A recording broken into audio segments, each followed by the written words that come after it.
Vážené dámy, páni, Slováci a Slovenky, s veľkou radosťou vás vítam na tomto veľmi dôležitom sneme strany Jednoty Slovanov.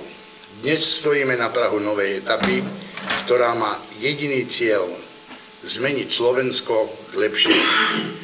Slovensko prešlo od svojho vzniku mnohými skúškami, no dnes, bohužiaľ, čelí problémom, ktoré ho stiahli na najnižšie priečky v Európskej únii. Sme svedkami toho, ako sa rozpadá sociálny systém, ako naša krajina zápasí s chudobou a klesá v rebríčku životnej úrovne. Je na nás, aby sme toto všetko zmenili. Dnešný svet je plný dezinformácií. Šíri sa nedôvera, spoločnosť sa rozpadá. Nemôžeme si dovoliť zastať. Musíme sa zoprieť extrémnemu progresívnemu liberalizmu, ktoré podkopávajú našu kultúru, morálku a ohrozujú zdravý vývoj našich detí a mládeže.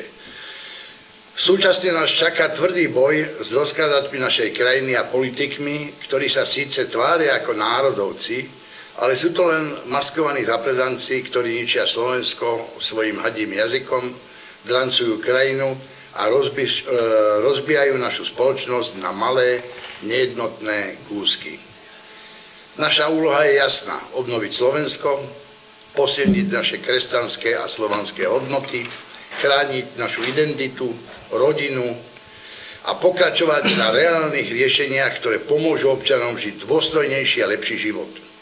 Strana Jednota Slovanov je postavená na princípoch zjednotenia a silného spojenectva všetkých slovanských národov.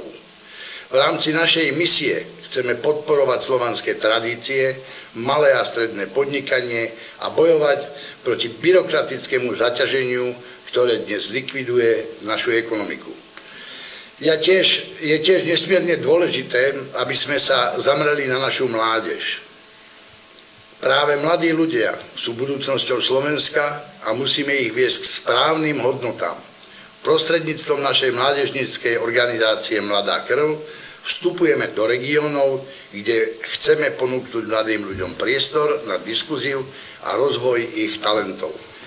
Ako váš priateľ, ale zároveň aj predseda, vám sľubujem, že vás budem motivovať a tlačiť do dosiahnutia najlepších výsledkov v našej práci. Mojím cieľom je viesť vás a previesť do riadiacich pozícií v regionálnych voľbách. Týmto spôsobom môžeme spoločne reštartovať Slovensko v našich mestách a obciach, zlepšiť kvalitu života aj na vidieku. Verím, že s naším spoločným úsilím vás úspešne povediem a dovediem do parlamentu, kde naši odborníci zasadnú na ministerstva. Tam zrehabilitujeme a skvalitníme nielen život na Slovensku, ale ukážeme celej Európe, že Slovensko opäť patrí medzi krajiny so sociálnou spravodlivosťou, jedinečnou kultúrou a stabilnými obchodnými a podnikateľskými zázemiami. Vážené kolegyne, kolegovia, čaká nás obrovské množstvo práce. Naša krajina potrebuje riešenia, potrebuje zmenu.